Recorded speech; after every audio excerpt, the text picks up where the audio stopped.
El DevStream 189 se ha centrado en los eventos de octubre y la próxima actualización de noviembre. Con motivo de este dev, hay 2 alertas activas con catalizador y reactor Orokin.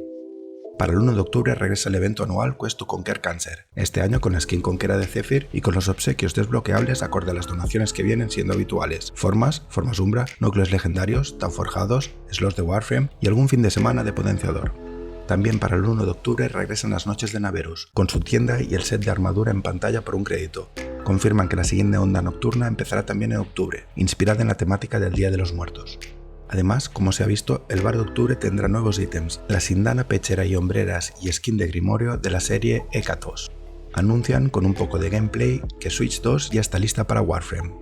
La próxima actualización será para el 15 de noviembre y se llamará The Valleys Undermine o la submente de los valles. Pide haber completado la nueva guerra para jugarla. Esta viene con el nuevo Warframe Noko.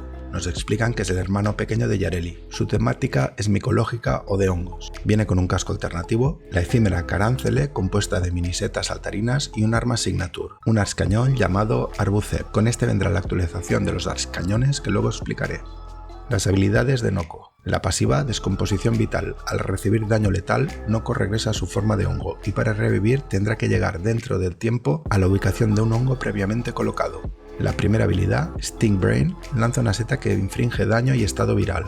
La segunda, Bright Bonnet, lanza una seta que emite pulsos de fuerza y energía a los aliados. Con su tercera, Reroot transmuta su cuerpo en el de una mini seta. Recupera salud, es imposible de ser apuntado y libera esporas que duermen a los enemigos cercanos. Su cuarta, Spore Spring, lanza un proyectil que rebota en explosiones contra los enemigos, duplicando el efecto de las setas plantadas.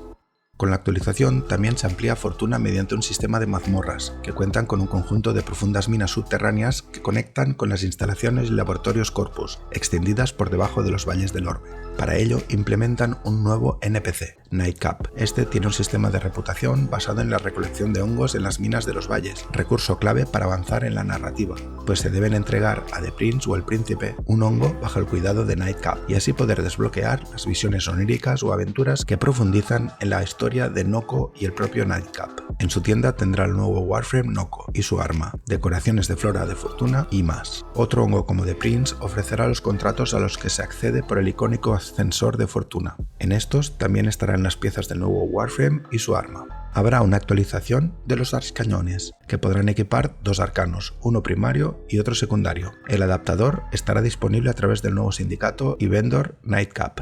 Con la Actu viene un nuevo paquete deluxe de Wukong, la colección Wukong Kitian, de temática Jade Celestial. Y como anticipé en la pestaña de publicaciones del canal, en el resumen del DevShort 73, la nueva skin deluxe Quimia de Lagos, con elementos cibernéticos, aunque manteniendo los viales y la temática química que lo caracteriza.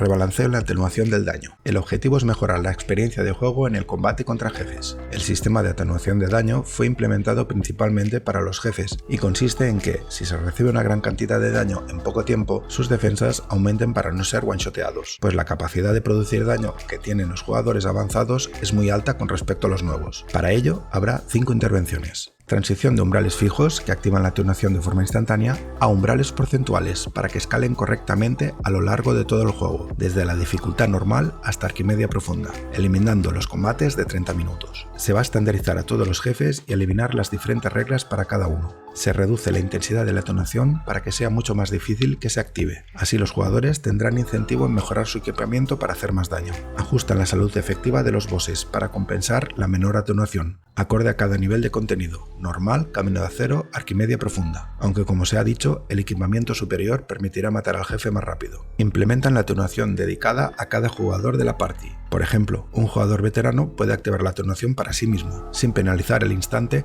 a un compañero con equipamiento medio. Pablo termina comentando que los ajustes serán paulatinos y se contará con el feedback de la comunidad para ajustar cada boss. Para más detalles dejo link del foro en la descripción.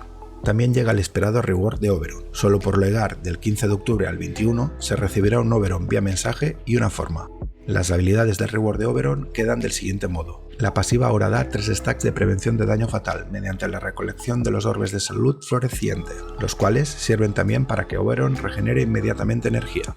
La primera, castigar, despoja el objetivo de sobreguardia y armadura. El objetivo pierde la salud o escudos con capa 75%. Queda abierto a remates, los enemigos a 6 metros sufren 50% del daño y se priorizan Eximus. Su aumento no tiene cambios. Su segunda, suelo sagrado, será un suelo radial, casteable 3 veces. Se aplica a los desniveles de terreno, con estado de radiación garantizado. Los anuladores ya no quitan el suelo, solo quitan los efectos que da sobre los aliados afectados por la burbuja. Los aliados sobre el suelo tienen el doble de curación por su tercera. Su aumento duplica la duración de suelo.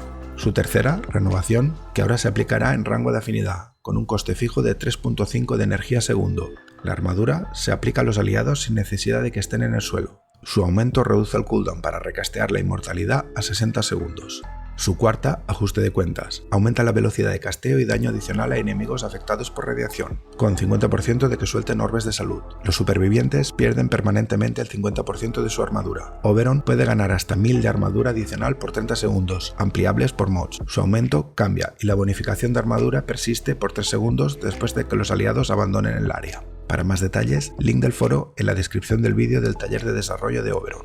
Tras completar la presa de Bohr, se introduce también una nueva aventura tutorial llamada The Teacher o el Profesor, con Teishin de protagonista, enfocada a explicar el sistema de mods a los nuevos jugadores, jugable también para los veteranos. Vienen también cambios en la calidad de vida. Destacan 7 mejoras fundamentales, comenzando por el arsenal con la duplicación de capacidad de favoritos y adición de funcionalidad de renombrar los arcanos para optimizar la gestión de wills. Se corregirá la sinergia de arcanos habilidades para asegurar que el daño reflejado sea consistente, y el HUD mejorará con indicadores de arcano primario y secundario junto a una optimización de la información del daño desangrado. Finalmente, en el aspecto cosmético, se solucionarán problemas de visibilidad de accesorios del viajero, y las antiguas indanas serán actualizadas para aprovechar el nuevo sistema físico que ahora explicaré. Para más detalles, revisa el link del foro pegado en el apartado de atenuación del daño. Presentan más skins de Nojen para Dagath, Boruna y Citrin, un casco también para Dagath y más accesorios. Como ya dije en el resumen de la Tenocon, link arriba derecha, nos confirman y enseñan el tercer Proto-Frame que vendrá con la actualización de la Triada del Diablo. Es el de Uriel y será el primer Proto-Frame Orokin, llamado Roth. Para fin de año, con la antigua Paz, el operador viajero, junto a las escuelas, serán remasterizados. En la parte estética comentan que la revisión busca lograr una mayor fidelidad visual y proporciones más humanas en ambos modelos. El desacople total de caras y cuerpos, permitiendo cualquier combinación, junto con la adición de nuevas opciones avanzadas como patrones de maquillaje, cejas personalizables, control sobre la intensidad, color de brillo ocular y nuevos peinados.